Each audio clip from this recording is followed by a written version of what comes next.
हरे कृष्णा। आप सब भक्तों का हार्दिक स्वागत है और आज बहुत ही शुभ दिन है। श्री प्रभुपाद जी की जय। तो आप में से कितने भक्त लोग सुबह उपस्थित थे? प्रभुपाद जी गुणगान हो रहा था। तो ये हमारा सौभाग्य है कि हमें प्रभुपाद जी के शिष्यों से उनका गुणगान सुनने को मिलता है और हम सब बहुत सौभाग्यशाली हैं कि हम इस प्रभुपाद जी के बहुत ही सुंदर आंदोलन में जुड़े हैं।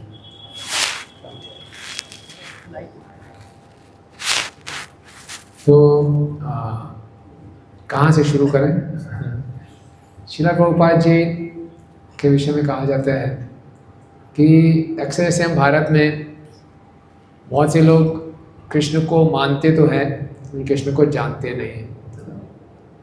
आप कहीं भारत में चले जाओगे बोले हाँ कृष्ण तो जानते हैं, घर वाली बात है, लेकिन मानते हैं कृष्ण को जानते नहीं। इसी ढंग से इस्कॉन में बहुत से लोग प्रभुपाद को मानते हैं लेकिन वास्तव में प्रभुपाद कौन है वो जानते नहीं हैं। तो एक बार हम जान जाएंगे कि प्रभुपाद कौन है तो हमारा समर्पण का स्तर बहुत ऊंचा हो जाएगा। प्रभुपाद जी कोई साधारण एक वैष्णव नहीं, गुरु नहीं, संस्थापक आचार्य नहीं, बहुत विशेष स्थिति है प्रभुपाद जी की, बहुत विशेष स्थिति है। एक बार किसी शिष्य ने प्रभुपाद से पूछा, प्रभुपाद जी आपका आध्यात्मिक जीवन में क्या स्वरूप है? प्रभुपाद ने कहा कि मैं बताऊंगा तो आप बेहोश हो जाओगे। तो प्रभुपाद ने बताया नहीं क्योंकि आप डाइजेस्ट नहीं कर पाओगे। तो आध्यात्मिक जीवन में कहा जाता है कि ये महत्वपूर्ण नहीं है कि आप क्या जानते हैं, पर ये ज़्यादा महत्वपूर्ण है कि आप किसको जानते हैं। तो हम प्रभुपाद जी को जानते हैं तो बहुत लाभ हो जाएगा। जैसे प्रभुपाद जी एक बार लेक्चर दे रहे थे तो वो अगर आध्यात्मिक जगत में जाना है तो आपको 100% शुद्ध होना पड़ेगा। हृदय में एक भी भौतिक इच्छा होगी तो आप यहीं रहोगे। कैसा लग रहा है सुन के? सबके चेहरे लटक गए, तो कोई चांस ही नहीं। प्रभुपाद ने अब बड़ा फेमस फास्ट है, प्रभुपाद ने ठीक है 95%, 90%, सबसे भी सबके चेहरे लटके रहे। 80%, 75%, फिर बाद में प्रभुपाद प्यासा से ओके 60%, प्रभुपाद 60% में काम चल जाएगा। फिर भक्तों ने पूछा प्रभुपाद ये कैसे? पहले आप बोले कि 100% शुद्ध होना चाहिए, फिर आप बोले 60% पे आपको ले जाऊंगा। प्रभुपाद जी ने कहा हाँ, फ्रंट डोर एंट्री 100% वालों की है, मैं आपकी बैक डोर एंट्री कराता हूँ। तो इसलिए बहुत इसका मतलब हरी बोलने के हम 60% ही टारगेट लेकर चले। प्रभुपाद ने ये भी कहा अगर आप 60% टारगेट लेकर चलोगे तो मुश्किल से 40% आएंगे, 100% टारगेट लेकर चलोगे तब जाके 60% प्योरिफिकेशन होगा, है ना। तो प्रभुपाद जी ने कहा इसलिए प्रभुपाद जी को जानना बहुत ज़रूरी है। अगर हम प्रभुपाद जी के प्रति पूर्ण से समर्पित हैं, चाहे हमारे में जितनी अंदर कमियाँ हों प्रभुपाद उसको दूर कर सकते हैं।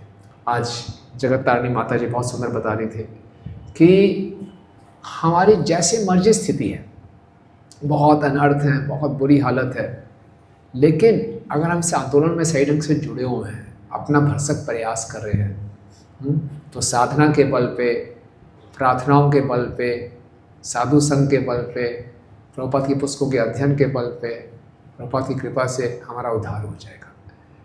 इसमें इतनी शक्ति है। इसलिए प्रभुपाद जी उपदेशामृत के 30 श्लोक में लिखते हैं कि भक्ति इतनी शक्तिशाली है कि भक्ति जबरदस्ती आपको सिद्धि प्रदान करा देगी। It will drag you to perfection. बस जुड़े रहे इस प्रोसेस में। ये प्रभुपाद जी ने विशेषता दी है। प्रभुपाद जी ने कृष्णा कॉन्शियसनेस को, जैसे बचपन में हमारे पास कुंजियाँ होती थी ना, दिस मेड इजी सीरीज होती थी ना, हमारे टाइम तो होती थी, this made easy, that made easy. तो प्रभुपाद ने भक्ति मेड इजी बनाया हुआ है। बहुत सुंदर पैकेज दिया हुआ है। एक पैकेज प्रभुपाद बोला 16 माला जप करो ध्यानपूर्वक, 4 नियमों का पालन करो, कुछ सेवा करो, पुस्तकों का अध्ययन करो, मैं आपको निश्चित रूप से भगवत धाम ले जाऊँगा। इतना सरल तरीका किसी भी आचार्य ने नहीं दिया। ओके, तो प्रभुपाद जी की स्थिति बहुत विशेष है, बहुत विशेष है। तो कोई कह सकता है आप लोग बड़े सेंटिमेंटल हो इसलिए ऐसा बोल रहे हो, प्रभुपाद की स्थिति बहुत विशेष है। आजकल तो बहुत से लोग हैं ऐसे जिनके गुरु जेल में चक्की पीस रहे हैं, फिर बोलते हैं उनकी लीला चल रही है। अभी भी वो जिस जेल में वो गुरु जी हैं उनकी जेल की परिक्रमा करते हैं कि हमारे गुरु जी इस जेल में हैं, हम परिक्रमा कर रहे हैं। इतना विश्वास है ऐसे लोगों का। तो ऐसे मतलब कि गुरु नहीं या गारू है वो, फिर भी लोग इतने समर्पित हैं। और हमारा तो सौभाग्य है कि हमें ऐसे प्रामाणिक गुरु का आश्रय मिला हुआ है, तो फिर हमारी ऐसी अटूट श्रद्धा क्यों नहीं होनी चाहिए। लेकिन वो जो श्रद्धा है वो भावुकता के स्तर पे नहीं होनी चाहिए, शास्त्रों पर आधारित होनी चाहिए, शास्त्रिक श्रद्धा होनी चाहिए। तो जैसे किसी भी हम अवतार को वैसे अवतार स्वीकार नहीं करते, कोई भी बोलने में अवतार हो हम उसको स्वीकार नहीं करेंगे। क्या आधार होना चाहिए? शास्त्र आधार होना चाहिए। बड़ी बड़ी अथॉरिटीज़ ने कहना चाहिए हाँ ये अवतार हैं। और तीसरा, उनके कुछ अमानवीय सुपर ह्यूमन कार्य होने चाहिए ना। 3 क्राइटेरियाज होंगे, हम किसी को अवतार के रूप में स्वीकार कर सकते हैं। पहला, शास्त्रों में वर्णन हो।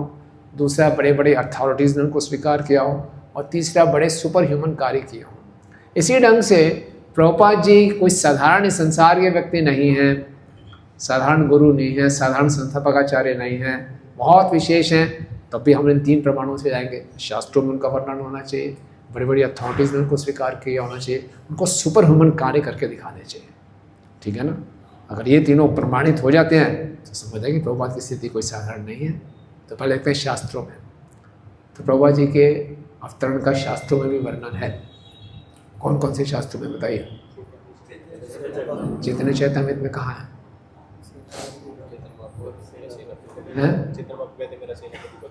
चैतन्य मंगल में है। चैतन्य मंगल में लोचन दास ठाकुर जी लिखते हैं, पापी यदि धर्म छेड़े दूर देश जाए, मोरा सेनापति जाए बेत थाए। कि पापी अगर धर्म छोड़ के दूर देश में चला जाएगा, मेरा सेनापति भक्त वहाँ जाके उनका उद्धार करेगा। तो प्रभुपाद जी से पहले कोई भी व्यक्ति दूर देश में नहीं गया।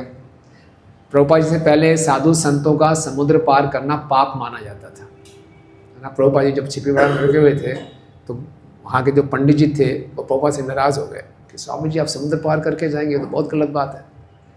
क्योंकि समुद्र पार करना मतलब पाश्चात्य देश में पापी देश माना जाता था, वहाँ पाँव रखना ही पाप है। तो वहाँ जगह पाप ही पाप है, तो वहाँ प्रभुपाद गए सब कुछ छोड़ के। तो वर्णन है इसी ढंग से।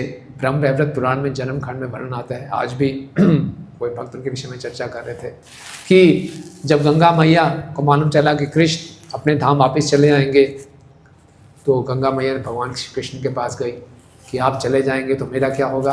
पापी लोग, कलयुग आने वाला है, पापी लोग मुझ में स्नान करके मुझे गंदा कर देंगे, फिर क्या होगा?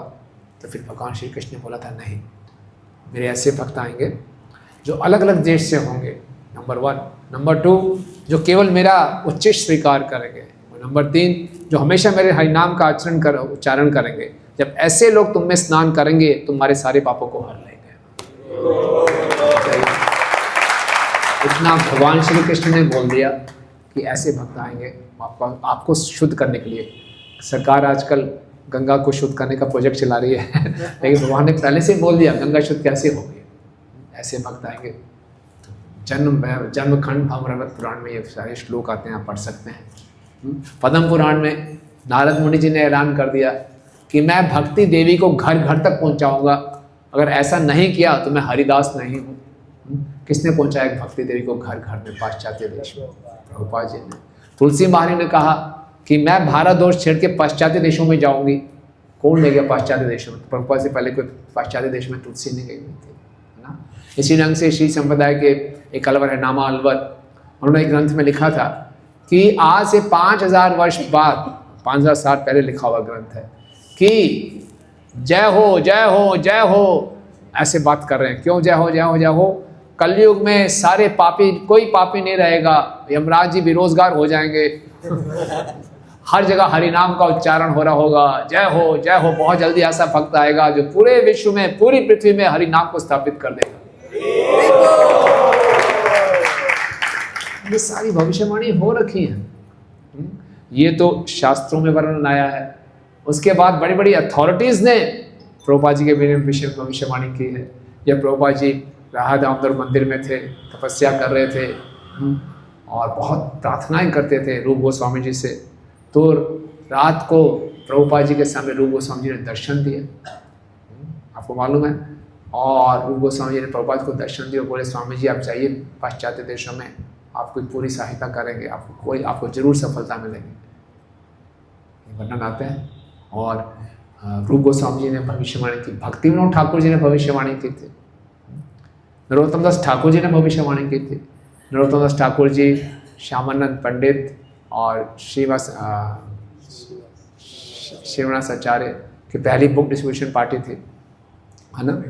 जीव गोस्वामी जी उनको भेजा था। और नरोत्तम दास ठाकुर जी प्रतिदिन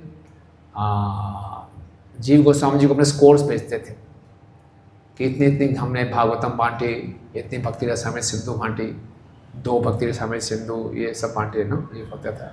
उस समय कैसे बांटते थे, वो लिखते थे। उस समय प्रिंटिंग नहीं होती थी, कॉपी बनाते थे, हाथ से लिख के फिर बांटते थे।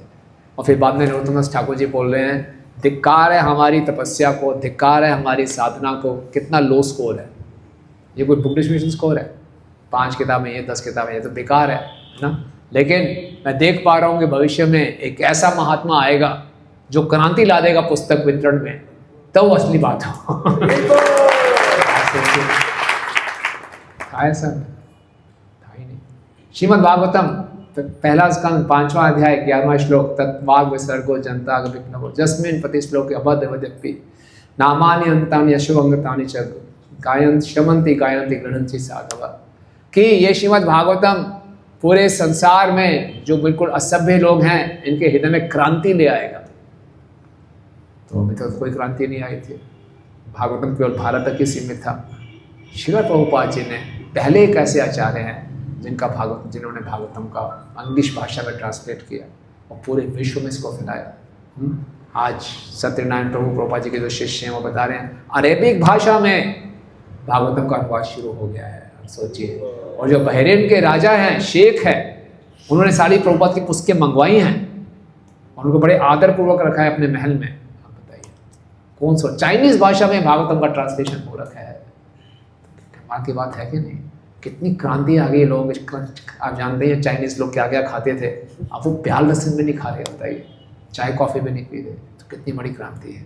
तो 5000 वर्ष पूर्व व्यास देव जी ने भागवतम में लिख दिया कि भागवतम क्रांति लाएगा। अभी तक क्रांति नहीं आई थी। प्रभुपाद जी के आने के बाद जब प्रभुपाद जी ने ट्रांसलेट किया तब क्रांति आनी शुरू हुई। तो इन सब बातों से हम समझ सकते हैं कि प्रभुपाद जी का वर्णन शास्त्रों में है। प्रभुपाद जी को अनुमोदित किया बड़े बड़े अथॉरिटीज़ ने, और प्रभुपाद जी ने बड़े सुपर ह्यूमन कार्य किए। कौन सोच सकता है 70 वर्ष की आयु में नया मिशन चालू करने का? बताइए।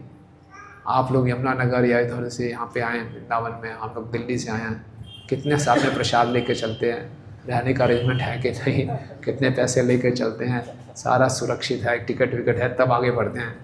टिकट ना हो, प्रसाद ना हो, पैसे ना हो, हम जाएंगे नहीं। प्रभुपाद दिल्ली कलकत्ता से जा रहे हैं अमेरिका, केवल 40 रुपये लेकर, हद होती है 40 रुपये के साथ। आप सोचिए, साथ में कोई नहीं है, 70 साल की आयु, कोई रहने का पता नहीं कहाँ रहेंगे। सोचिए कितनी, आप कल्पना करके देखिए, अपने आप को स्थिति में डालिए, फिर मालूम चलेगा। 35 दिन की समुद्री यात्रा अकेले, कार्गो शिप में, कोई फैसिलिटीज नहीं, कुछ नहीं। क्या है, कोई साधारण कार्य? और इतना बड़ा आंदोलन खड़ा कर दिया। 14 बारी पूरे विश्व में ट्रैवल किया। आप जब एरोप्लेन में ट्रैवल करेंगे ना, लंबी लंबी यात्राएं, तब मालूम चलेगा। एक बारी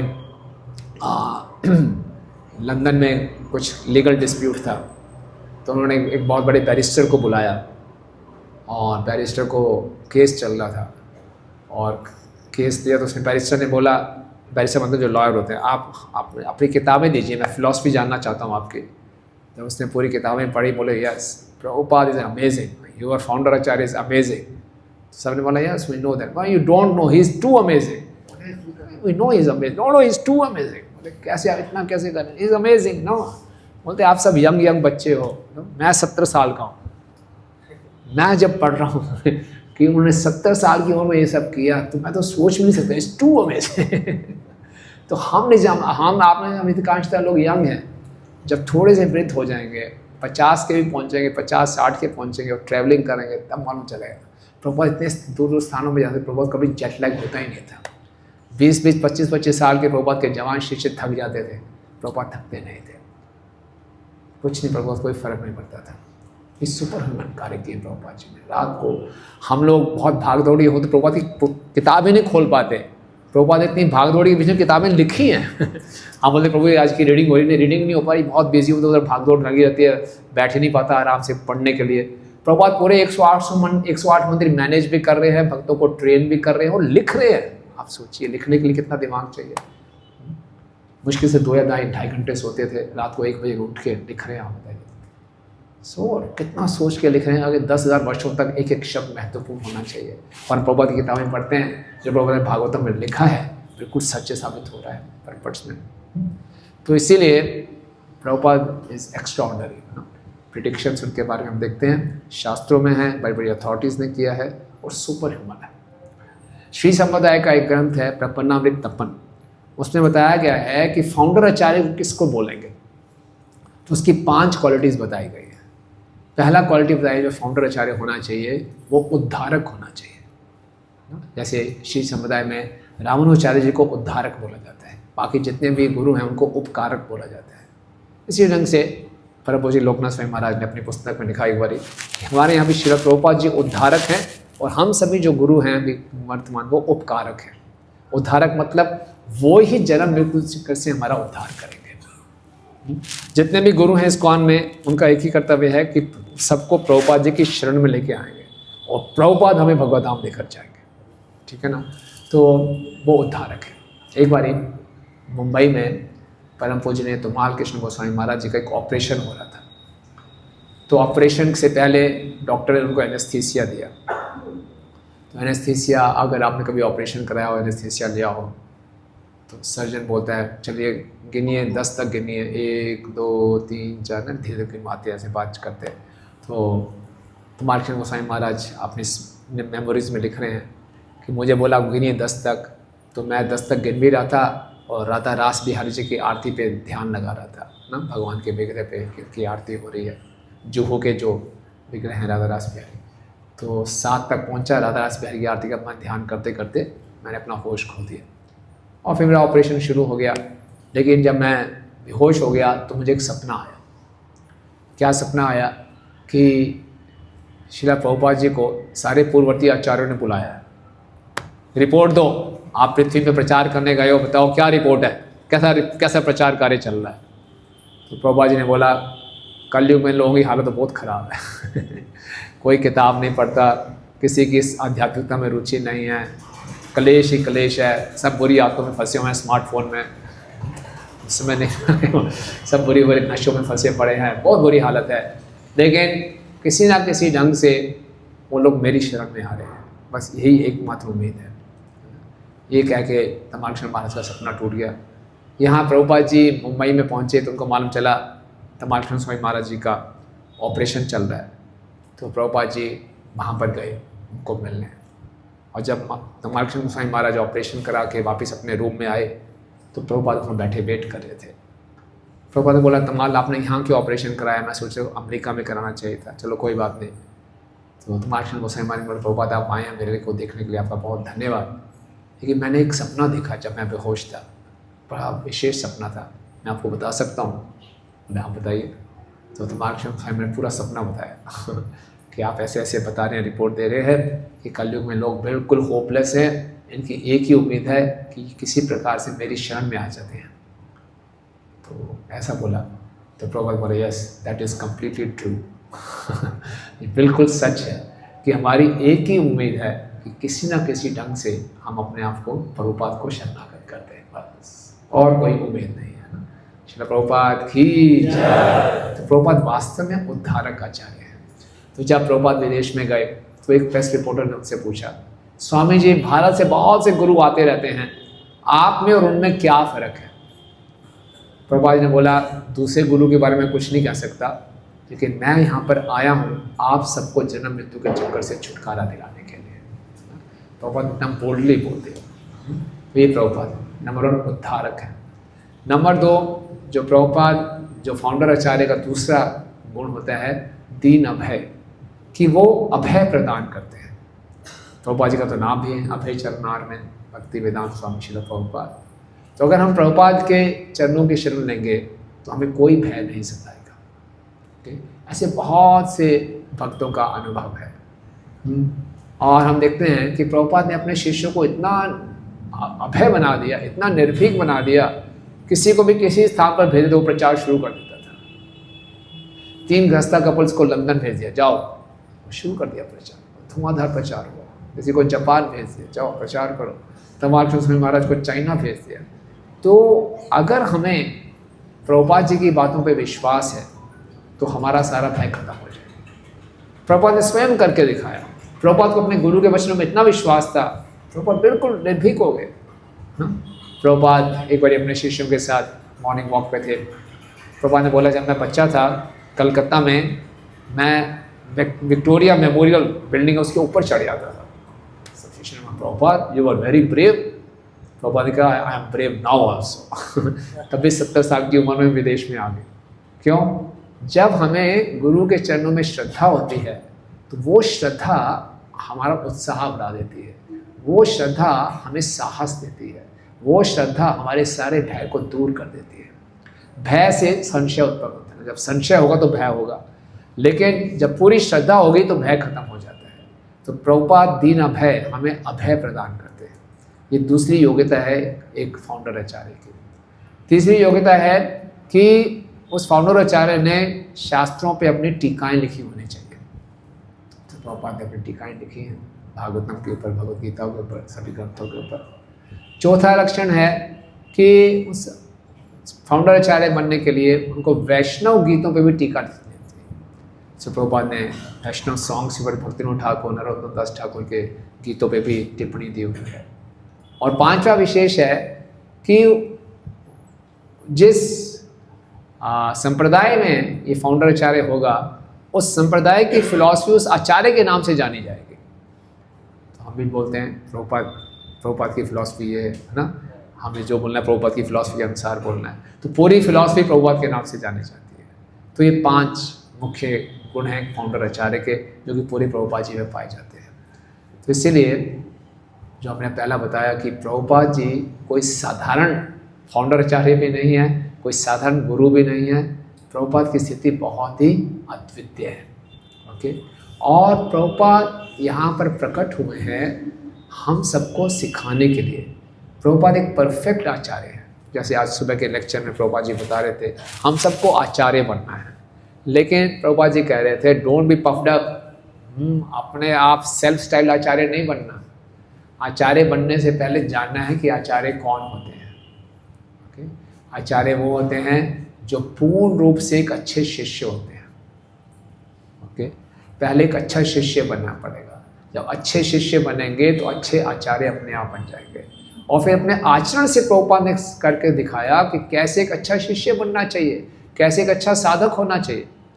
प्रभुपाद जी के पिताजी हम जानते हैं, गौर मोहन देव, वो हर रोज़ अपने घर में 5 साधुओं को बुलाते थे, और ज़्यादातर साधु गांजा पीने वाले होते थे, वो गांजा भी दे देते थे उनको। वो बहुत सरल हृदय के थे, वो चाहते बस साधु है इसकी सेवा करनी है ना। तो प्रभुपाद जी को ऐसे नकली साधुओं को देखते देखते प्रभुपाद जी का विश्वास खत्म हो गया था साधुओं से। फिर हम प्रभुपाद लीलामृत में पढ़ते हैं कि एक दिन प्रभुपाद के मित्र नरेंद्र ने बोला, आओ मैं तुम्हें एक असली साधु से मिलाता हूँ। प्रभु बोला सब साधुओं से मिला हूँ, सब बेकार है। जबरदस्ती खींच कर ले गए वो, और किनसे मिलाया? भक्ति सिद्धांत सरस्वती ठाकुर महाराज से मिलाया। और भक्ति सिद्धांत सरस्वती ठाकुर महाराज ने पहली मीटिंग में ऐसी कोई आज्ञा देगा? आप सोचिए, आप पहली बार आपके मंदिर में एक नया भक्त आया, उसने प्रणाम किया, उसको बोल रहे क्यों नहीं आप विदेशों में जाके भगवद गीता का प्रचार करते हैं अंग्रेजी भाषा में? बोले क्या भाई, ना मैंने भी माला भी शुरू नहीं की, 4 नियम भी पालन शुरू नहीं किए, सीधा मुझे भेज रहे विदेशों में। तो इसका मतलब क्या था? बड़ा दिव्य संबंध था। और प्रभुपाद ने बड़े आर्गूमेंट्स किए, ऐसा कैसे आप कह सकते हैं, भारत की आवाज़ कौन सुनेगा मेरी, हमने भारत को स्वतंत्र कराना है। बोले नहीं, असली स्वतंत्रता जन्म मृत्यु के चक्कर से है। तो प्रभुपाद जी कह रहे हैं पहली बारी मुझे लगा कि मैं हारा हूँ और ये मेरे गुरु हैं। और प्रभुपाद मनन करते रहे, और प्रभुपाद ने तभी उनको गुरु के रूप में स्वीकार कर लिया। तो प्रभुपाद हमें सिखा रहे हैं, जब एक हम महाभागवत से मिलते हैं, अपने उच्च वैष्णव से मिलते हैं, तो कितनी गंभीरता से उनकी वाणी को लेना चाहिए। बहुत से लोग मिलते हैं बड़े भक्तों से, हर किसी के जीवन में परिवर्तन नहीं आता। निर्भर करता है हम कितनी गंभीरता से उनकी वाणी को लेते हैं, है ना। यही जो महाभागवतों की वाणी है, उनके जो उपदेश हैं, इसी में सब कुछ छिपा हुआ है, और कोई विशेष कृपा नहीं है। हम लोग भक्तों के पास जाते हैं, महान संतों के पास जाते हैं, बोले कृपा कर दो, कृपा कर दो। क्या कृपा?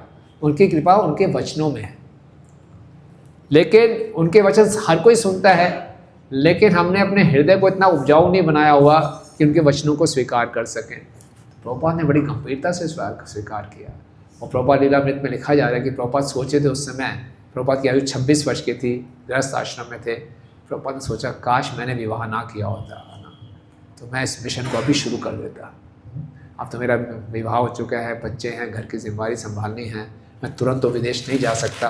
लेकिन प्रभुपाद ने तैयारी करना शुरू कर दिया। इतनी गंभीरता से प्रभुपाद जी ने एक मीटिंग में ही अपना सब कुछ समर्पण कर दिया, अपना हृदय उनको दे दिया। और इसके बाद प्रभुपाद लिखते रहे, चिट्ठियाँ लिखते रहे ना, कि अपने गुरु महाराज को कि मैं तो गृहस्थ आश्रम में हूँ, आपके सन्यासी भक्त आपकी इतनी सेवा करते हैं, मैं कैसे आपकी सेवा कर सकता हूँ। प्रभुपाद जी को बुरा लगता था कि मैं इतनी सेवा नहीं कर पा रहा। तो भक्ति स्नान श्री ठाकुर ने फिर से वही उत्तर दिया, क्या करो आप विदेशी भाषा में प्रचार शुरू करो, पुस्तकें लिखो, पुस्तकें छापो। तो उसके बाद से प्रभुपाद ने इसको इतना गंभीरता से लिया। देखते हैं फिर प्रभुपाद विश्वनाथ ठाकुर जी की कमेंट्री पढ़े थे, व्यवसात्मिका बुद्धि एक ही गुरु नंदना। उसमें विश्वनाथ ठाकुर जी कह रहे हैं एक शिष्य गुरु के आदेशों को अपना लाइफ एंड सोल मानता है, अपना जीवन मानता है, अपनी आत्मा मानता है। प्रभुपाद एक तात्पर्य में लिख रहे हैं 4थे स्कंद में कि जो एक शिष्य को गुरु के आदेशों में कृष्ण के दर्शन होते हैं। एक शिष्य कृष्ण के दर्शन के लिए लालयित नहीं रहता, गुरु के आदेशों में ही उनको कृष्ण के दर्शन होते हैं, इतने पूर्ण रूप से समर्पित। इसलिए प्रभुपाद जी इतना बड़ा रिस्क लिया। इसलिए प्रभुपाद जी को पूरा कॉन्फिडेंस था कि पृथ्वी अचे नगर आदि ग्राम सर्वत्र प्रचार है मोर नाम, जब बोला है तो पक्का सत्य होगा। कितनी विफलताएं, कितने कष्ट सहने पड़े। तो प्रभुपाद एक नित्य सिद्ध जीव हैं, वो लोग धाम से आए हैं, तो हमें सिखा रहे हैं कि एक साधक को इस भौतिक जगत में भक्ति करने के लिए हर प्रकार की उलझनों को सहने के लिए तैयार होना चाहिए। हम थोड़ी सी भक्ति शुरू करते हैं, थोड़ी सी अड़चने आ जाते हैं, हमारा उत्साह खत्म हो जाता है। प्रभु जी यहाँ तो बहुत समस्याएं हैं, ये नहीं हो रहा, वो नहीं हो रहा, खत्म काम। नहीं, प्रभुपाद दिखा रहे हैं होगा ही होगा, यहाँ पे समस्याएं आएंगे ही आएंगी। भक्ति का पथ कांटों से भरा हुआ है, उस पर चलना ही पड़ेगा। हम सोचते हैं आराम से इजी गोइंग हो जाए, बस फर्स्ट क्लास 16 माला कर तो रहा हूँ और क्या चाहिए। आराम से एसी ऑन करूँ, 16 माला करूँ, सो जाऊँ, उठूँ तो बोलो धाम है। वाह वाह क्या बात, जय प्रभुपाद। ऐसा कर दो, सही। बहुत मेहनत करनी पड़ेगी, बहुत कष्ट सहने पड़ेंगे, इतना आसान नहीं है, इतना आसान नहीं है। क्यों देते हैं भगवान कठिनाइयाँ, क्यों देते हैं? भगवान देखना चाहते हैं हम कितने दृढ़ हैं। सततम कीर्तयन्तो माम यतन तश्च दृढ़वता। यतन, इसीलिए भक्तों का एक साधु का एक नाम होता है यति, जो यतन करे। भक्ति आलसी लोगों के लिए नहीं है। भगवान ने बोला this Krishna consciousness is not meant for lazy and crazy. बहुत ज़्यादा तमोगुण में या बहुत ज़्यादा रजोगुण में व्यक्ति है, वो भक्ति नहीं कर पाएगा। क्रेजी होगा रजोगुणी और लेजी होगा तमोगुणी में, उनके लिए मुश्किल है। तो इसीलिए जब हमने वास्तव में भगवत धाम जाना है, वास्तव में जाना चाहते हैं कि नहीं चाहते, तो कठिनाइयों का सामना करना पड़ेगा। प्रभुपाद ने कितनी कठिनाइयाँ, आप सोचिए, प्रभुपाद ने भगवत गीता लिखी, हाथ से लिखी, नोट्स बनाए, टाइपराइटर नहीं था, हाथ से लिखे हुए मैन्युस्क्रिप्ट नोट चोरी हो गए। प्रभुपाद को प्रिंटर नहीं मिल रहा था, चेन्नई में एक प्रिंटर मिला। प्रभुपाद बड़े उत्साहित हुए, वापस घर में आए तो मालूम चला घर के जो नौकर ने उसको रद्दी में बेच दिया। इतनी मेहनत, कोई सॉफ्ट कॉपी नहीं, कोई हार्ड कॉपी रखी हुई नहीं है, 700 पेज लिखे हुए थे, प्रभुपाद दोबारा लिखने पड़े। आप सोचिए कितनी कितनी बात है, कितना पेशेंस चाहिए, कितनी हिम्मत चाहिए। तरह तरह की तकलीफें प्रभुपाद जी को आई, लेकिन प्रभुपाद उसको सहन करते रहे। ओके, तो प्रभुपाद सिखा रहे हैं हमें कि हमारे भक्ति के मार्ग में परेशानियां जरूर आएंगी। ओके, और उसको सहन करने के लिए तैयार होना चाहिए, पेशेंस रखना चाहिए। एक बारी मैं भी बहुत परेशान हो गया, मैं परम पूज्य गोपाल कृष्ण महाराज के पास गया था। महाराज, हम तो प्रचार करना चाहते हैं, इतनी कठिनाइयाँ क्यों आती हैं? Why so many obstacles? तो महाराज बड़े मुस्कुरा के बोला, obstacles make Krishna consciousness very sweet. तो ये प्रभुपाद जी का मत है। हमारे जीवन में जो बाधाएं आती हैं वो हमारी भक्ति को और मधुर बना देती हैं, और हमारा समर्पण प्रभुपाद जी के प्रति बढ़ जाना चाहिए। जितनी कठिनाइयाँ आएँ उतने हृदय से हमें प्रभुपाद से प्रार्थना करनी चाहिए। इसीलिए जब हृदय से प्रार्थना निकलती है ना, वो प्रार्थना वास्तव में होती है, ऊपरी ऊपरी प्रार्थना नहीं होती। So we should try and then cry, cry and try, try and cry. Prabhupada ने हमें सिखाया, कितना प्रयास किया और प्रभुपाद ने कितनी सुंदर सुंदर प्रार्थनाएं की। मार्कंडेय भागवत, जब प्रभुपाद वृंदावन गए थे, प्रभुपाद ने वृंदावन भजन लिखा। वृंदावन भजन आप पढ़ेंगे, उसमें प्रभुपाद का उद्गार है, हृदय का उद्गार है। बिल्कुल अकेले हैं प्रभुपाद, कोई पैसा नहीं, कुछ नहीं। प्रभुपाद कह रहे हैं संसार की नंगी सच्चाई मुझे दिखाई दे रही है, क्योंकि प्रभुपाद का बिजनेस भी डाउन हो रहा था। जब बिजनेस डाउन हो रहा था तो पत्नी भी उनका इतना आदर नहीं कर रही थी, बच्चे भी आदर नहीं कर रहे थे। प्रभुपाद बोलेगा ये सच्चाई मेरे सामने निकल के आई है ना, कि भौतिक जगत कितना नंगा सत्य है ये ना, वास्तविक सच्चाई कुछ और है। अकेले बिल्कुल प्रभुपाद वृंदावन में हैं और ये लिख रहे हैं। और जब प्रभुपाद कलकत्ता से अमेरिका जा रहे हैं, कलकत्ता में उनका जन्म हुआ, कोई उनको छोड़ने भी नहीं आया, कोई साथ में नहीं था, बस उनका एक बेटा साथ में था कुछ समय के लिए। सोचिए कैसा लग रहा होगा आपको। तो ये प्रभुपाद जी एक परफेक्ट साधक, एक परफेक्ट शिष्य के रूप में हमें सिखा रहे हैं कि गुरु से संबंध कैसे बनाना चाहिए। अक्सर लोग बोलते हैं कि हमें तो गुरु से संबंध, यस गुरु से संबंध बनाना बहुत ज़रूरी है। जब तक गुरु से संबंध नहीं स्थापित होगा, गुरु परंपरा से संबंध स्थापित नहीं होगा। जब तक गुरु परंपरा से संबंध स्थापित नहीं होगा, कृष्ण से संबंध स्थापित नहीं होगा। डायरेक्ट कृष्ण से संबंध डायरेक्ट स्थापित नहीं कर सकते। कृष्ण यहाँ पर आते हैं एवं परम्पराप्तम, परंपरा को स्थापित करने के लिए आते हैं ना। धर्म की स्थापना मतलब प्रामाणिक गुरु शिष्य परंपरा की स्थापना करना, और प्रामाणिक गुरु शिष्य परंपरा में हमारी दीक्षा हो रही है। दीक्षा तो संबंध स्थापित करने की शुरुआत है ना। दीक्षा होते ही संबंध स्थापित नहीं हो जाता, शुरुआत होती है, प्रोसेस मालूम चल जाता है किस प्रोसेस से हम संबंध स्थापित कर सकते हैं। तो दीक्षा होती है, संबंध स्थापित करना है। तो प्रभुपाद सिखा रहे हैं कि गुरु से कैसे संबंध स्थापित किया जाता है ना।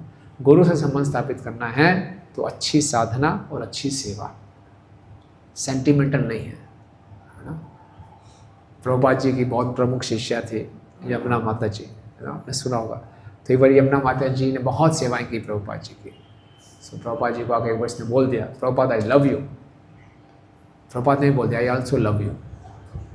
ये बात आग की तरह फैल गई माता जी लोगों में, हर माता जी का उत्साह बढ़ गया। अरे हम प्रभुपाद जी को बोल सकते हैं आई लव यू, कितनी बड़ी बात है। एक और माता आई, Prabhupada I love you. Prabhupada बोला डू समथिंग प्रैक्टिकल। डांट के भेज दिया उसको, कुछ प्रैक्टिकल करो। आई लव यू बोलने से काम नहीं होगा, प्रैक्टिकल सेवा करो। प्रभुपाद एक ऐसे आचार्य हैं जिसने इन्होंने भक्ति का अनुवाद इंग्लिश में क्या किया, डिवोशनल सर्विस। नहीं तो लोग भक्ति का अनुवाद करते थे डिवोशन। डिवोशन मतलब एक इमोशन, बस भावनाओं में बहते रहो, हो ये है राधे राधे ये वो, बस बड़ी बड़ी बातें करते रहो। No, devotional service. डिवोशनल मतलब अंदर से डिवोशनल, भावनाएं अच्छी रखनी है। सर्विस प्रैक्टिकल, प्रैक्टिकल करना है, अपने शरीर को लगाना है। नहीं तो सुस्त व्यक्ति यही बोलता है वाह वाह आनंद आ गया, हा हा क्या बात है क्या बात है, फिर जाके सो गया आराम से। नहीं, प्रैक्टिकल सर्विस, अपने शरीर को लगाना है सेवा में। लेकिन कैसे लगाना है, अच्छी भावनाओं के साथ लगाना है, डिवोशनल फीलिंग्स के साथ सेवा करनी है, वो भक्ति है। ऐसा प्रैक्टिकल डेफिनेशन किसी ने नहीं दिया था। डिवोशनल सर्विस, प्रैक्टिकल बाहरी रूप से प्रैक्टिकल भी होना है और आंतरिक रूप से अपनी फीलिंग्स का भी ध्यान रखना है कि सही प्रॉपर कॉन्शियसनेस में सेवा। ओके, तो एक बार प्रभुपाद जब भारत में थे तो गुरुदास प्रभु के साथ प्रभुपाद वृंदावन आ रहे थे।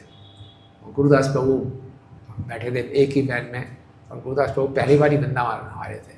तो बोले थे क्या बात है, क्या मेरा सौभाग्य है, मैं वृंदावन धाम आ रहा हूँ, जिसके बारे में मैंने कृष्णा बुक में पढ़ा है, ब्रह्म संहिता में पढ़ा है, चिंतामणि प्रकर सदमसु कल्प वृक्ष लक्षावृतेषु सुरभि विपालयन्त, वाह वाह वाह। और गुरु जी के साथ आ रहा हूँ, गुरु जी की दृष्टि से मैं वृंदावन का दर्शन करूँगा। इस प्रकार वो अलग स्तर पे बातें सोच रहे थे। फिर प्रभु ने बोला गुरुदास सीमेंट का क्या हुआ, सीमेंट का क्या हुआ। मैं तो चिंतामणि प्रकर सदमसु कल्प वृक्ष, मैं तो चिंतामणि में खोया था, आप सीमेंट में ले आए। प्रभुपाद बोले सीमेंट बताओ, सीमेंट ढानी थी, हमने मंदिर बनाना, सीमेंट का क्या हुआ। तो प्रभुपाद बिल्कुल प्रैक्टिकल। एक बार किसी भक्त ने प्रभुपाद से पूछा, प्रभुपाद निकुंज यूनोरति के लिए सिद्ध है। इसका मतलब समझाइए, क्या गूढ़ मतलब है, क्या राधा कृष्ण की लीलाएं हो रही है निकुंज में। प्रभुपाद ने बोला इसका मतलब यह है assist your spiritual master in book distribution.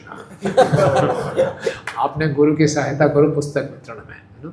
तो फालतू की भावना में मत खो जाओ, वो सहीजियापन होगा। प्रैक्टिकल सेवा करो, ओके, प्रैक्टिकल सर्विस, इस पर प्रभुपाद ने बहुत जोर दिया। प्रैक्टिकल सर्विस करेंगे तब हमारा हृदय शुद्ध होगा। जब हृदय शुद्ध होगा, नित्य सिद्ध कृष्ण प्रेम साधु कमनाए श्रवण आदि शुद्ध चित्ते करे उदय, वो अपने आप उदय होगा। दूषित हृदय के साथ हम उल्टी सीधी भावनाओं की चर्चा करने लगे तो हमारा हृदय और दूषित हो जाएगा, ठीक है ना।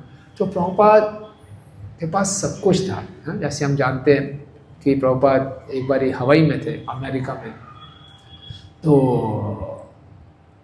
उस समय सुदामा प्रभु ने नया नया ज्वाइन किया था और लगभग दिन के 3 बजे का समय था। तो प्रभुपाद की सेक्रेटरी थी गोविंद दासी माता जी। गोविंद दासी माता जी का ये श्रेय है कि उन्होंने विदेशों में जाके तुलसी महारानी को उन्होंने शुरू किया था। तो 3 बजे के आसपास गोविंद दासी ने सुदामा प्रभु को बुलाया। सुदामा प्रभु को इसलिए उन्होंने असिस्टेंट रखा था कि सुदामा प्रभु सीख गए थे चपाती को फुलाना। प्रभुपाद जब चपाती पाते तो फुली चपाती पाते थे, तो हर किसी को चपाती फुलाना नहीं आता था। सुदामा प्रभु नए नए ब्रह्मचारी थे, वो सीख गए थे चपाती कैसे फूलती है। बोले अच्छा, ये अच्छा असिस्ट कर देगा। तो सुदामा प्रभु को गोविंद दास ने बोला कि प्रभुपाद जी को ये जूस का गिलास दे। तो एक प्लेट में जूस का गिलास डाल के वो प्रभुपाद जी हमने प्रवेश किया तो देखा कि पूरे वातावरण, कमरे का वातावरण कुछ अलग ही है। और प्रभुपाद जप कर रहे हैं, हरे कृष्ण कृष्ण कृष्ण हरे हरे, हरे राम राम राम हरे हरे। और प्रभुपाद की आंखों से आंसू निकल रहे हैं। तो वो घबरा गए, पहली बार गुरु जी को रोते हुए देखा। बोले Prabhupada is crying, Prabhupada is crying. Govind Das ji बोला कोई बात, this is Prabhupada Krishna consciousness, no problem, go inside. तो जाके अंदर चला गया और प्रभुपाद हरि नाम का जप करें और आंखों से आंसू बह रहे हैं। वो सामने बैठ गया और सामने बैठ के प्रभुपाद को रोते हुए देखे, उन्होंने जोर जोर से रोना शुरू कर दिया। जब जोर जोर से सुदामा प्रभु ने रोना शुरू कर दिया, प्रभुपाद भारी वेश में आ गए। फिर प्रभुपाद धीरे धीरे बोल रहे हैं, Krishna was here, Balaram was here, cowherd boys were here, cows were here, Vrindavan was here, ऐसा कह रहे हैं प्रभुपाद, है ना। तो सुदामा प्रभु बड़े हैरान हो कि प्रभुपाद क्या बोल रहे हैं। जब कर रहे थे बोल रहे कृष्ण है, बलराम है, गाय है, वृंदावन है। Prabhupada why are you crying? I am crying, my guru Maharaj is so great, my guru Maharaj mercy I could see everything. Prabhupada बोला but why are you crying? Sudama बोला my guru Maharaj also very great, कि मेरे गुरु महाराज कितने महान हैं। तो वास्तव में प्रभुपाद दिखा रहे हैं, अगर हम सही ढंग से जप करते हैं, गुरु के आगे पालन करते हैं, इसी हरि नाम में सब कुछ है। प्रभुपाद से किसी ने पूछा प्रभुपाद आप इतना अच्छा जप कैसे कर लेते हैं? प्रभुपाद ने बोला प्रैक्टिस, मैंने प्रैक्टिस किया था।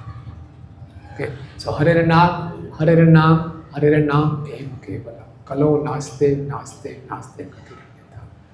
प्रभुपाद जी को हरि नाम की शक्ति पर पूरा विश्वास था। मार्कंडेय भागवत में प्रभुपाद लिख रहे हैं, ना मुझ में भक्ति है ना मुझ में ज्ञान है, लेकिन मुझे हरि नाम पे पूरा विश्वास है। इसलिए देखिए प्रभुपाद टॉम्स्किन स्क्वायर पार्क में चले गए अकेले और 3 घंटे तक आंखें बंद करके कीर्तन करते रहे। आप सोचिए, अनजान जगह है और संडे का दिन है, अक्टूबर का महीना था। टॉम्स्किन स्क्वायर पार्क में बैठ के प्रभुपाद कीर्तन कर रहे हैं बस आंखें बंद करके। और कोई नहीं, बहुत इंस्ट्रूमेंट्स हैं, हारमोनियम है, ये है वो है, कुछ नहीं है। डुगडुगी थी प्रभुपाद के पास, उसको बजा के कीर्तन कर रहे थे, हरे कृष्णा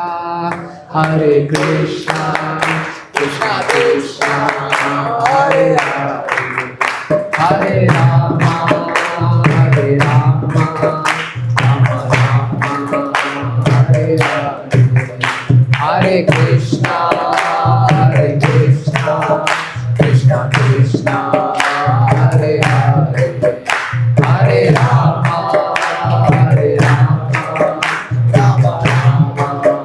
हरे। हर एक 15 मिनट बाद ट्यून चेंज कर रहे हैं, है ना। आजकल तो फैशन बढ़ गया है, अलग अलग ट्यून्स में गाना, है ना। नई ट्यून, फिर नया ट्यून, नए इंस्ट्रूमेंट, बड़ा अट्रैक्टिव बना रहे हैं। नहीं, सिंपल ट्यून, 3 घंटे तक सिंपल ट्यून गा रहे हैं। ये प्योरिटी थी प्रभुपाद की। और जब प्रभुपाद ने आंखें खोली तो पूरी भीड़ इकट्ठी हुई पड़े थे आसपास तरह तरह के रंग बिरंगे हिप्पी थे उल्टे सीधे कपड़े डाले हुए, कोई कॉन्गो बजा रहा है, कोई बॉन्गो बजा रहा है, कोई गिटार बजा रहा है, कोई क्या कर रहा है, वो पागल हो गए एकदम, है ना। प्रभुपाद की प्योरिटी थी एकदम पागल, उनको पता नहीं क्या बोल रहे हैं, कहाँ से व्यक्ति आया है ना। ये सारे हिप्पीज थे, इनके 2 गोल्डन रूल्स थे। पहला गोल्डन रूल ये था कि 30 साल से ऊपर जो भी व्यक्ति है वो पागल है। दूसरा गोल्डन रूल था किसी की एडवाइस नहीं सुननी।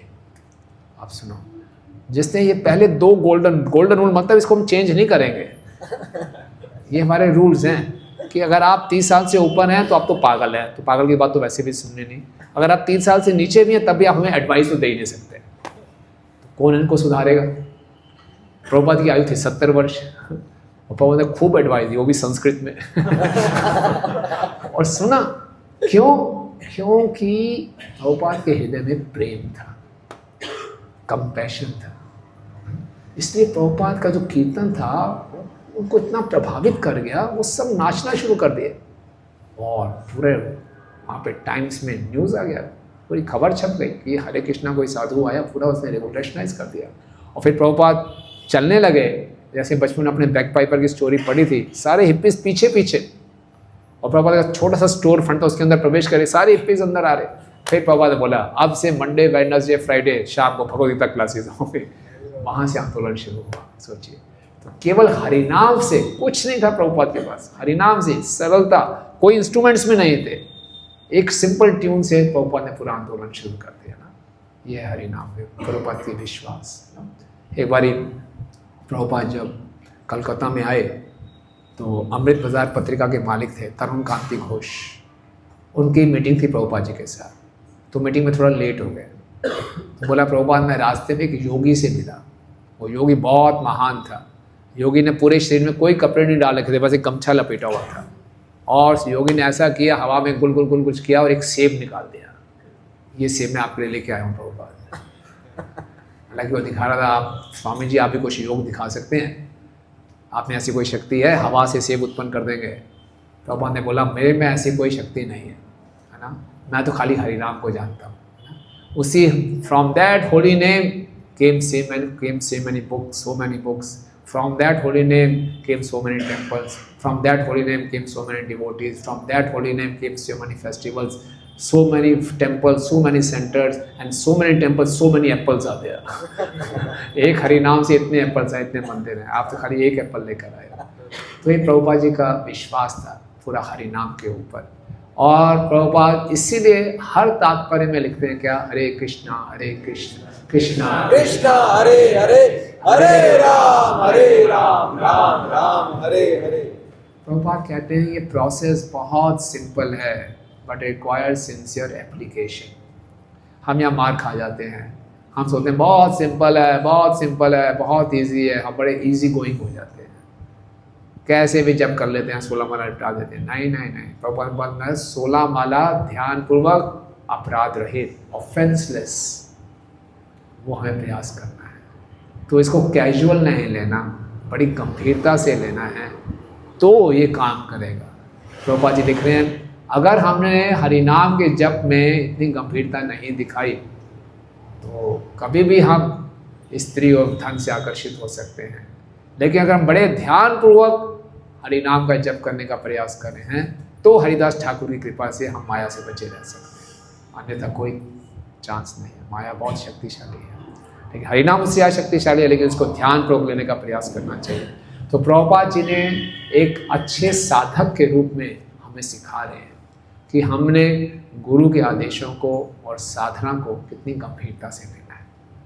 ऐसा नहीं है कि ठीक है प्रोसेस बहुत सिंपल है तो इसको बड़ा इजी कोई होकर ले लिया। यहाँ पर अक्सर हम गलती खा जाते हैं, तो इसको बहुत गंभीरता से लेना है। दूसरा प्रभुपाद ने बोला मेरी किताबों को निश्चित रूप से पढ़ना। प्रभुपाद कहते हैं मुझे अपने शिष्यों से यही शिकायत है कि उन पुस्तकों को पढ़ते नहीं हैं। हम सोचते हैं कि पुस्तकों को खाली वितरण करने के लिए बनाया गया है, नहीं पुस्तकें हमारे पढ़ने के लिए।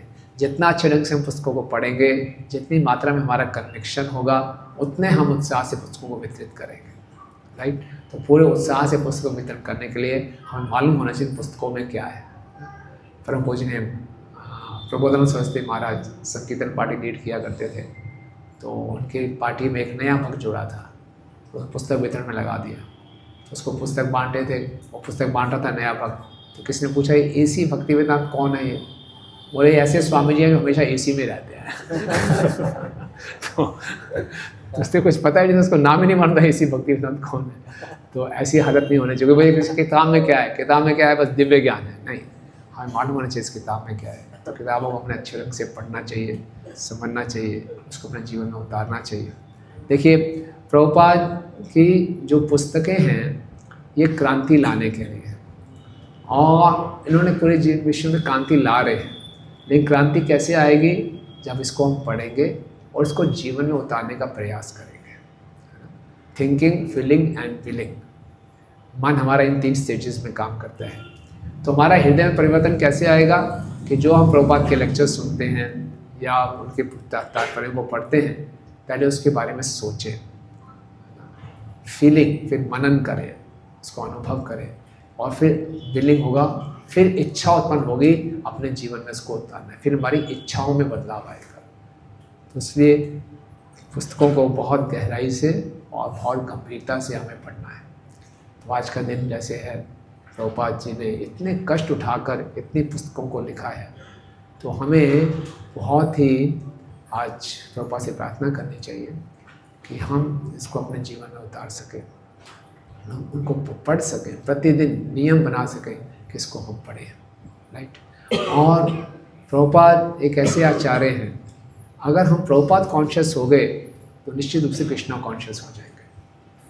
हमें हमेशा अपने आध्यात्मिक जीवन में केंद्र में प्रभुपाद जी को रखना चाहिए कि क्या जो ये मैं कार्य कर रहा हूँ ये प्रभुपाद की आज्ञा के अनुसार है कि नहीं है। इसके बारे में हम सोचते रहेंगे, प्रभुपाद कॉन्शियस रहेंगे, तो निश्चित रूप से हम भक्ति में हमेशा अडिग रहेंगे, हम गिरेंगे नहीं, हम बड़े सुरक्षित रहेंगे। और जहाँ हम कैजुअल होंगे तो बड़ी मुश्किल होगी। तो इसलिए प्रभुपाद के ग्रंथों को एक हमारा वो जिसे कहते हैं सुरक्षा चक्र है, जो प्रभुपाद ने हमें पूरा प्रोसेस दिया है। 16 माला का जप, 4 नियमों को अच्छे ढंग से पालन करना, प्रभुपाद की पुस्तकों को पढ़ना, इस पूरे प्रोसेस को बड़ी गंभीरता से लेना चाहिए। प्रभुपाद हमारे मुख्य शिक्षा गुरु हैं। ओके, हर कोई ऐसे इस जनरेशन को हमें नहीं सोचना चाहिए कि हमने प्रभुपाद को देखा नहीं है, हमारा प्रभुपाद से कोई संबंध स्थापित नहीं हो सकता, ऐसा नहीं है। ओके, प्रभुपाद कहते हैं माई पर्पट्स आर माई डिवोशनल एक्सटेसीज, मेरे जो तात्पर्य हैं वो मेरे डिवोशनल एक्सटेसीज हैं। तो अगर हम प्रभुपाद के तात्पर्य को पढ़ेंगे, प्रभुपाद के तात्पर्य में हम प्रभुपाद जी के दर्शन होंगे। ओके, आप में से कितने भक्तों का ऐसा अनुभव है कि जब आप जीवन में किसी कठिनाई से गुजर रहे हैं और आपने प्रभुपाद की पुस्तक खोली, वही प्रभुपाद का तात्पर्य आपको हिट किया, आपकी समस्या का समाधान हुआ? किसी का ऐसा है अनुभव? कितनी बार ऐसा हुआ है? वास्तव में प्रभुपाद से हम रिलेशनशिप स्थापित कर सकते हैं।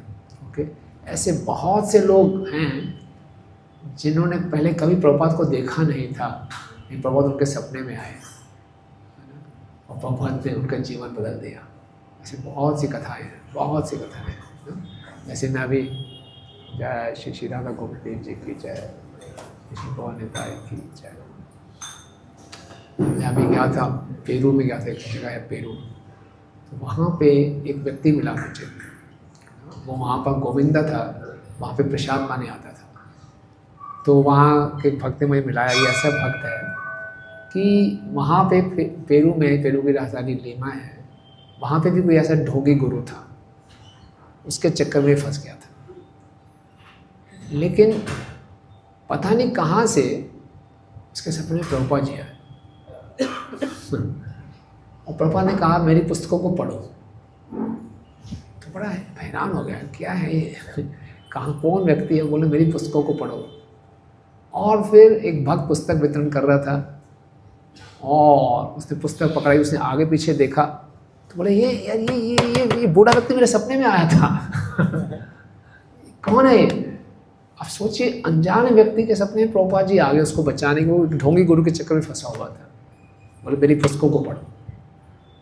वो ऐसे ही पुस्तक वितरण करते करते वो आ गया, उसने पुस्तक पढ़ी, बोले दे दो, सारी पुस्तकें लेनी शुरू कर दी। अब वो बेचारा अकेला रहता था, फैमिली उसकी सब टूट गई थी, परेशान था बड़ा, और पुस्तकें पढ़नी शुरू कर दी। उसमें लिखा हुआ है कि प्याज लहसुन नहीं खाना, भोगला है खाना। उसमें कहाँ से बोले, तो पूछा फिर चलो हमारे यहाँ मंदिर में आ जाओ, प्रसाद। वो रोज़ आता था प्रसाद पाने के लिए, प्रसाद पाता था, कुछ पुस्तकें ले आता था, फिर पढ़ता था, फिर प्रसाद। फिर धीरे माला करनी शुरू कर दी, एकादशी रखनी शुरू कर दी, और वो ढोंगे गुरु से थोड़ा थोड़ा दूर होता गया, पूर्ण से प्रभुपाद जी की शरण में आ गया। सोचिए कैसे प्रभुपाद बचाते हैं। किसी पे इसका अहेतु गिर, उसके सपने में आ गए, बोले मेरी किताबों को पढ़। इसी रंग से एक और भक्त था। एक्चुअली हम लोग भारत में हैं ना, तो हमें लगता है भक्ति बड़ा आसान है, ये है, बड़ी आसानी से हमें मिल गया। अगर आप विदेशों में जाएंगे, वहाँ का लाइफ स्टाइल बिल्कुल उल्ट पुल्टा है, और वहाँ जब उनको प्रभुपाद की शरण मिलती है तो उनके हृदय में बहुत कृतज्ञता है। तो एक व्यक्ति था भक्त, वो यहाँ तक पूरी पुस्तकें लेके पुस्तक वितरण कर रहा था, पूरा भर के ऐसे। एक्चुअली वहाँ पे किताबें निकलती नहीं है, इतनी मुश्किल से 3-4 किताबें दिन में निकलेंगे। इन भक्तों की उम्मीदें बहुत ज़्यादा होती हैं। इतनी पुस्तकें लेके जा रहा था, तो किसी को बोला, एक भक्त मिला, व्यक्ति मिला, आप पुस्तक लीजिए। उसने एक पुस्तक निकाली, उसने खोला, तो पहले ही पेज पर प्रभुपाद के साइन थे, AC भक्ति वेदांत स्वामी ना। आप देखिए ना साइन, देखिए ना प्रभुपाद के, बड़ी स्टाइलिश है, बड़ी उसे बड़ा हैरान हो गया, वंडरफुल, सारी बुक्स दे दो, सारी बुक्स दे दो। दे दी बुक, बड़ा खुश हो गए, सारी बुक दे दी। तो उसको बड़ी क्यूरियोसिटी थी, ऐसा क्या हो गया, ऐसा पहली बार मेरी लाइफ में हुआ किसी ने सारी किताबें मांग रहा है। तो बोला ऐसा क्या हुआ, आपने सारी किताबें दे दी।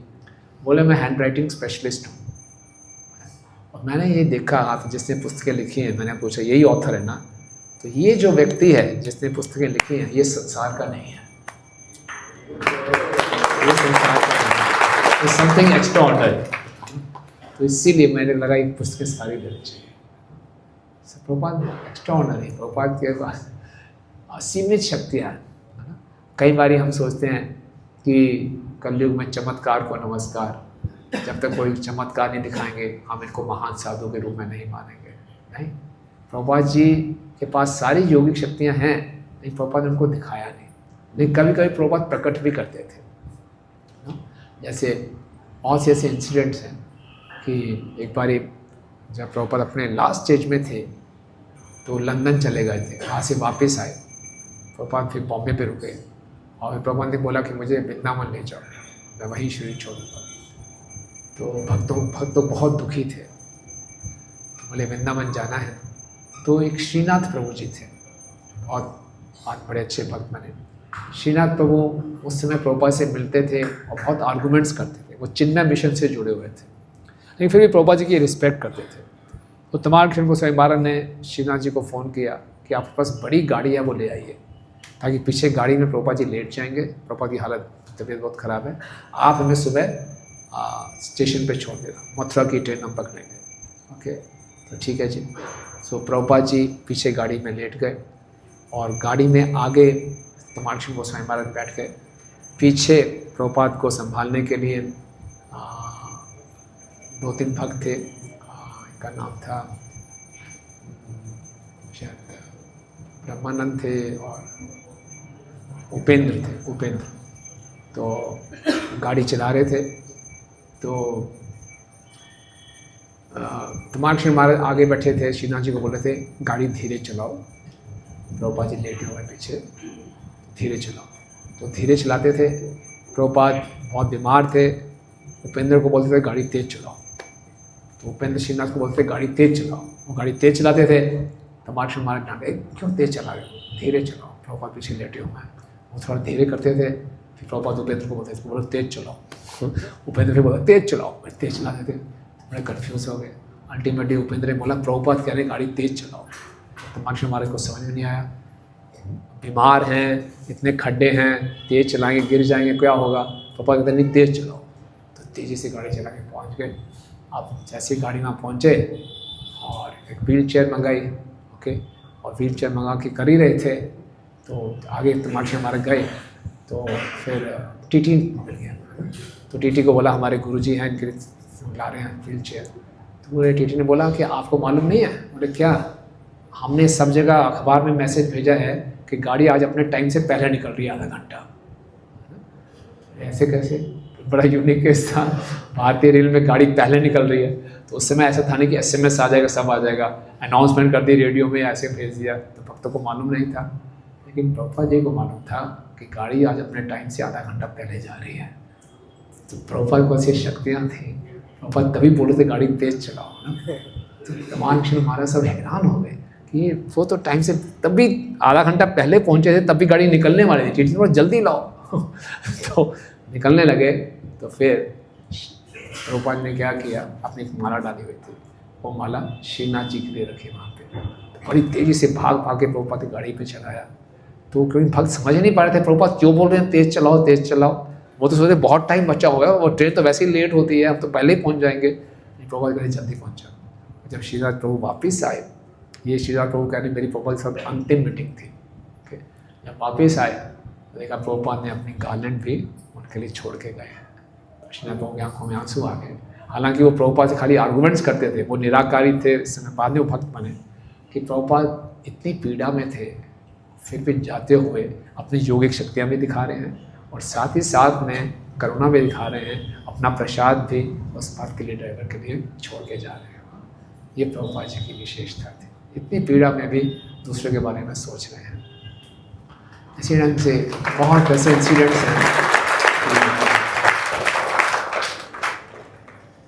और जैसे एक बारी क्या हुआ, जब प्रभुपाद अपने अंतिम स्टेज में थे, प्रभुपाद हमें सिखा रहे हैं कि एक प्रचारक, हम जब कई बारी प्रचार करना शुरू करते हैं तो हमारा कई बारी अहंकार बढ़ना शुरू हो जाता है। और आजकल यूट्यूब का, सोशल मीडिया का ज़माना है, कुछ फॉलोअर्स इकट्ठे हो जाते हैं, लोग अपनी तारीफ़ करना शुरू कर देते हैं, तो हम सोचते हैं यस वास्तव में हम कुछ महान बन गए हैं ना। तो जैसे ही हमारे मन में ये भावना आती है कि हम महान बन गए हैं, हमें समझना चाहिए हमारा पतन शुरू हो रहा है। ये बहुत खतरनाक है। इसलिए भक्ति को बोला गया तलवार की धार पे चलने के समान। इसलिए प्रभुपाद बताते हैं कि प्रचारक का परफेक्ट एटीट्यूड क्या होना चाहिए। प्रभुपाद जो भी सफलता प्राप्त हुई, प्रभुपाद ने सारा क्रेडिट अपने गुरु को दिया और अपने शिष्यों को दिया। ये बात हम कई बार सुन चुके हैं, लेकिन इस पर बहुत विशेष ध्यान देना चाहिए। प्रभुपाद हमें सिखा रहे हैं। प्रभुपाद हमेशा जो भी होता था गुरु को क्रेडिट देते थे, शिष्यों को क्रेडिट देते थे, अपने पास कुछ नहीं रखते थे। और प्रभुपाद चाहते थे कि मेरे शिष्य मुझसे भी आगे बढ़े।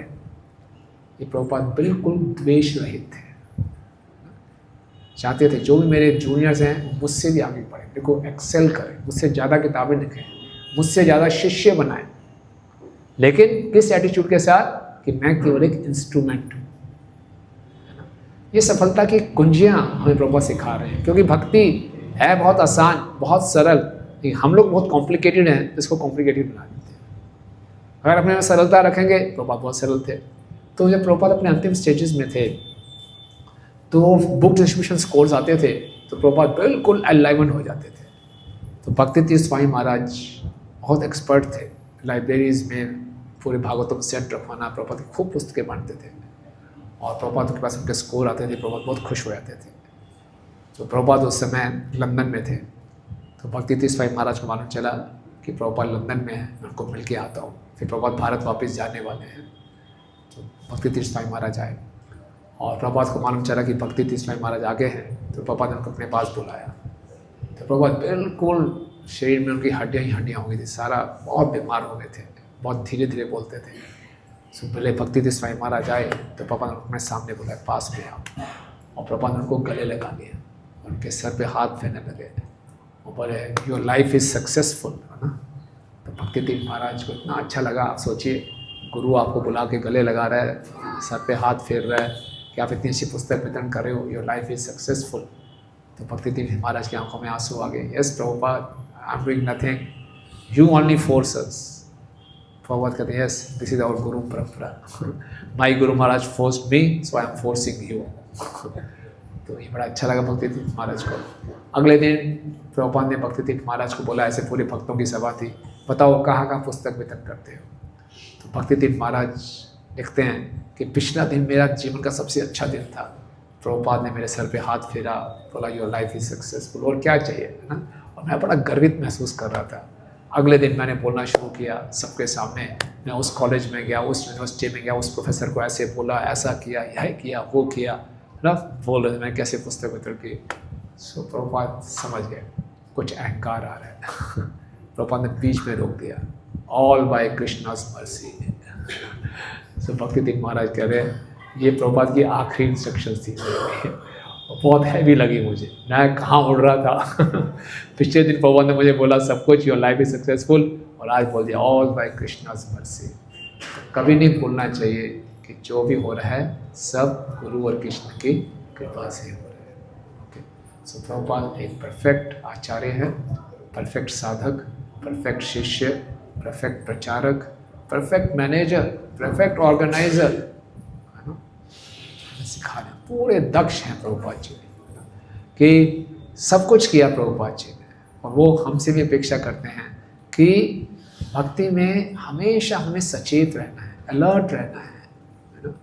ये नहीं एक काम कर दिया ठीक है जी मेरा काम हो गया, अलर्ट। ताकि ठीक है हम हर किसी कार्य में प्रभुपाद की तरह एक्सपर्ट नहीं हो सकते, लेकिन जो लोग एक्सपर्ट हैं उनकी सहायता लें, करें, और कभी भी अपने अंदर ये डूअरशिप मेंटालिटी ना लाएं कि मैं करता हूँ। ओके, तो ये करेंगे तो फिर हम कृपा से वंचित हो जाते हैं और फिर गर्वित होते हैं। तो आज का दिन बहुत विशेष है हम सबके लिए, और प्रभुपाद अभी भी हमारे बीच में हैं। हम हमेशा प्रभुपाद कॉन्शियस रह सकते हैं। उनको पुस्तकों को बड़ी गहराई से पढ़ें, उनसे रोज़ प्रार्थनाएं करें और उनके दिए हुए आदेशों के अनुसार अपने जीवन को चलाने का प्रयास करें, हरिनाम को ध्यानपूर्वक लें, तो हम हमेशा प्रभुपाद से संबंधित रहेंगे। जब प्रभुपाद पहली बार अमेरिका से भारत में आ रहे थे तो सारे शिष्य रो रहे थे। पहली बार ही वो प्रभुपाद छोड़ के जा रहे हैं, उनको लग नहीं रहा था कि हम प्रभुपाद के बिना जीवित रह पाएंगे। तो प्रभुपाद ने बोला no problem, you chant Hare Krishna here, I will chant Hare Krishna there, will remain connected.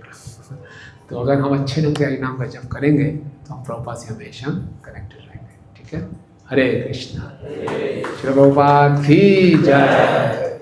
ऐसे कोई प्रश्न है, टिप्पणी है? हरे कृष्ण। गुरु जी जैसे कि आपने बताया गुरु जी कि कृपाल जी को मानते हैं पर वास्तव में जानते नहीं। जब हम वास्तव में कृपाल जी को जानेंगे तो हम पूर्ण तरीके से समर्पण करेंगे। तो गुरु जी मेरा यहाँ पे एक क्वेश्चन है कि हम कृपाल जी को वास्तव में जानने का जो डिजायर है हम अपने अंदर कैसे डेवलप कर सकते हैं?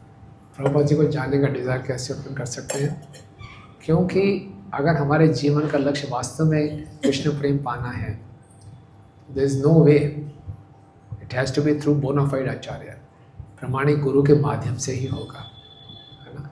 और प्रमाणिक गुरु प्रभुपाद के अलावा और भी हैं, लेकिन प्रभुपाद की विशेषता हमने चर्चा की, तो उनके माध्यम से ही हम कृष्ण को जान सकते हैं, कृष्ण प्रेम पा सकते हैं। तो कोई शॉर्टकट तो है नहीं। तो अगर हम कृष्ण प्रेम चाहते हैं, भक्ति में आगे बढ़ना चाहते हैं, तो निश्चित रूप से इच्छा होनी चाहिए कि मेरा प्रभुपाद से संबंध और अच्छा हो, मैं को और अच्छे ढंग से जान सकूँ। ठीक है ना?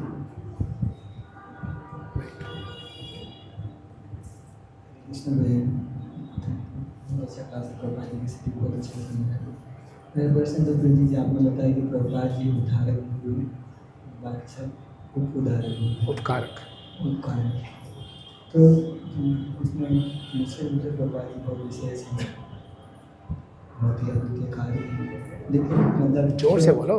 जो हमारे हम जिनसे दीक्षा ले रहे हैं उनकी क्या महत्वता है हमारे जीवन में? हम यही सोच के दीक्षा लेंगे कि इनसे बल दीक्षा ले रहे हैं, प्रभुपाद जी अल्टीमेट उद्धार करें, तो हम उनको उतना वैल्यू नहीं करें कि ये उद्धार नहीं करेंगे। तो हमें कैसे समझना चाहिए दीक्षा गुरु को? तो जो हमारे प्रभुपाद जी के आगे की पीढ़ी है या उनसे आगे वाली के डिसाइपल्स, उनके ग्रैंड डिसाइपल्स, और फिर आगे 10,000 वर्षों तक आगे गुरु बनेंगे, शिष्य बनाएंगे, तो लेकिन प्रभुपाद जी की जो स्थिति है वो अद्वितीय है, उनके बराबर कोई नहीं आ सकता। ठीक है, और उसी गुरु को हम स्वीकार करेंगे जो पूर्ण रूप से प्रभुपाद को समर्पित है। ठीक है, तो कोई भी दीक्षा गुरु हो, वर्तमान हो, आगे फ्यूचर में आने वाले हो, no one can take the place of Srila Prabhupada. और हमारे लिए दीक्षा गुरु पूजनीय हैं, वो भी पूजनीय, वो भी साक्षात हरि की तरह हम उनकी पूजा करेंगे, उनके आदेशों को वैसे ही पालन करेंगे, क्योंकि वो प्रभुपाद को आदेशों को हमें ट्रांसमिट कर रहे हैं, उसको दे रहे हैं। क्योंकि हमारे जीवन में एक लिविंग गुरु चाहिए, जो हमें करेक्ट कर सके, जो हमें गाइड कर सके, लेकिन उनकी गाइडेंस, करेक्शन, उनकी इंस्पिरेशन सब कुछ प्रभुपाद के अनुसार होनी चाहिए, ठीक है ना। तो उनकी यही विशेषता है कि वो प्रभुपाद को फॉलो कर रहे हैं, ये उनकी विशेषता है, इसलिए हम उनको पूरा आदर देंगे, ठीक है ना। उनसे भी संबंध स्थापित करेंगे, लेकिन प्रभुपाद सेंटर में होने चाहिए। लेकिन ऐसे बहुत से होंगे गुरु, तो केवल उसी को मानेंगे और प्रभुपाद को हम साइड में कर देंगे, तो केवल सेंटिमेंटल रिलेशनशिप होगा, उससे हमारा उद्धार नहीं होगा, ठीक है। और कुछ हरे कृष्ण प्रभु जी, थैंक यू सो मच। मुझे बोला गया था 6:20 तक वाइंड अप करना है, इसलिए मैंने 10 मिनट पहले रोक दिया।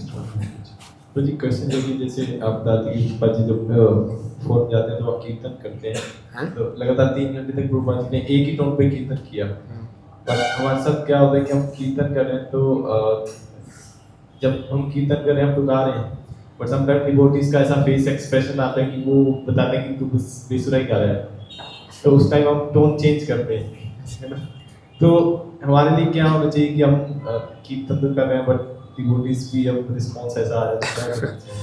ठीक है, तो यस, हमने भक्तों की और भगवान की प्रसन्नता के लिए कीर्तन करना है, लेकिन प्रसन्नता के लिए और उनके प्रभावित करने के लिए नहीं। देखो नई ट्यून सीखी है, अब देखो कैसी लगी आपको नई ट्यून कैसा बजा रहा हूँ मैं मृदंग, कैसा बजा रहा हूँ करताल, नहीं। भक्ति सिद्धांत स्वामी ठाकुर महाराज के बहुत से शिष्य थे जो बहुत मधुर कीर्तन कर सकते थे, लेकिन उन्होंने अपनी अंतिम समय में ऐसे भक्त को बुलाया जो इतना मधुर कीर्तन नहीं करता था। बोलते आप जो बहुत मधुर कीर्तन करते हैं उनका ज़्यादा ध्यान धुन पे होता है, कौन सी धुन, कौन सा राग। हमारा मुख्य ध्यान होना चाहिए एक कीर्तन कृष्ण की प्रसन्नता के लिए। तो अगर इस चेतना से हम कीर्तन करेंगे तो सबके लिए लाभदायक होगा। साथ ही साथ में वो कीर्तन इतना बेसुरा ना हो, बोले आप नहीं जानते मेरे हृदय के भाव कैसे हैं बोले डिवोशनल सर्विस, भाव भी अच्छे होने चाहिए और सेवा भी बाहरी रूप से। तो वास्तव में हमें फीडबैक मिल रहा है चारों तरफ से, तो उसको गंभीरता से लेना चाहिए, तो सुर बना सही करने का प्रयास करना चाहिए। लेकिन मुख्य उद्देश्य है राधा गोविंद जी की प्रसन्नता के लिए, ठीक है ना। और कुछ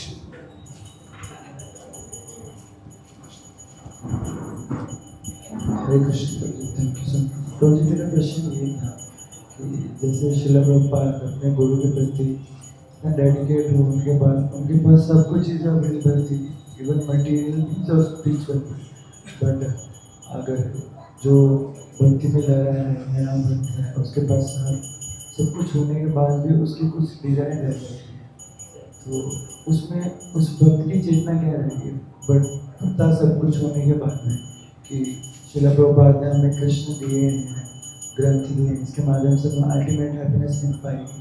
बट कभी कभी हम मटेरियल वर्ल्ड में देखते हैं वो अट्रैक्शन कह सकते हैं या इंद्रजीत से बोल सकते हैं जो हमें अट्रैक्ट करती है, उस चीज़ को कैसे कोई दिक्कत नहीं है, घबराओ मत।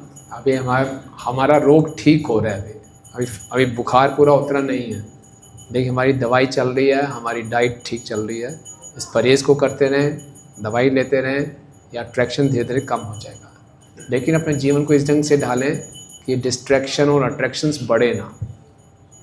जो ऑलरेडी गंदगी गई हुई है उसको ही साफ करें, नई गंदगी ना डालें, ठीक है ना। इसमें टाइम लगेगा, उत्साह, निश्चय, धैर्य। राइट, धन्यवाद। हरे कृष्ण। यस, समाप्त करें। हाँ, अंतिम प्रश्न। धन्यवाद प्रभु जी। प्रभु जी मेरा एक प्रश्न है, आपने प्रभुपाद जी बुक रीडिंग में काफ़ी जोर दिया, और जैसे प्रभु जी बुक रीडिंग हम लोग करते हैं तो मैं अपने पर्सनल लाइफ में उसे अप्लाई नहीं करता हूँ। जैसे बुक प्रभुपाद जी के बुक जो उसमें इंस्ट्रक्शन होते हैं, मैं उसे पूरी तरह से फॉलो नहीं करता, पर जब मैं लेक्चर सुनता हूँ मैं उसे अच्छी तरह से फॉलो कर पाता हूँ। तो ऐसा मैं क्या करूँ अपनी बुक रीडिंग में कि उसे मैं अच्छी तरह से फॉलो कर पाऊँ और अपने जीवन को सुधार। ठीक है, तो हमारे जीवन में श्रवण भी बहुत महत्वपूर्ण है और अध्ययन भी बहुत, दोनों करना है। स्वाध्याय भी करना और श्रवण भी करना है, और दोनों को एक दूसरे से शक्ति मिलती है। आप अच्छा श्रवण करेंगे, आपका स्वाध्याय अच्छा होगा, स्वाध्याय अच्छा करेंगे तो आपको श्रवण में और आनंद आएगा, ठीक है ना। तो स्वाध्याय करने के बुक रीडिंग को और इंटरेस्टिंग बना सकते हैं, ओके, नोट्स बना सकते हैं। इसके एक अलग तरीके से बहुत से तरीके हैं, उसको आप इंटरेक्टिव रीडिंग बना सकते हैं कि प्रभुपाद ने इस पैराग्राफ में कौन सी मुख्य बातें बताई हैं, कौन कौन से प्रश्नों का इसमें उत्तर मिल रहा है, ये श्लोक पिछले श्लोक से कैसे कनेक्टेड है। इस प्रकार से आप बनाएंगे तो रीडिंग आपकी बहुत इंटरेस्टिंग हो जाएगी, और फिर वो जो बातें हम पढ़ रहे हैं जो उसको आप नोट करें वो आपके हृदय में जाएंगे, उसको नोट कर पाएंगे, वो प्रभावित करेंगे, और फिर उसको श्रवण भी करेंगे उसी को तो और ज़्यादा इम्पैक्ट छोड़ेगा, ठीक है, ओके। तो हमें भी विराम देंगे। श्रील प्रभुपाद की, श्रील प्रभुपाद तिरुभाव महोत्सव की, हृदय गौर प्रेमानंदे।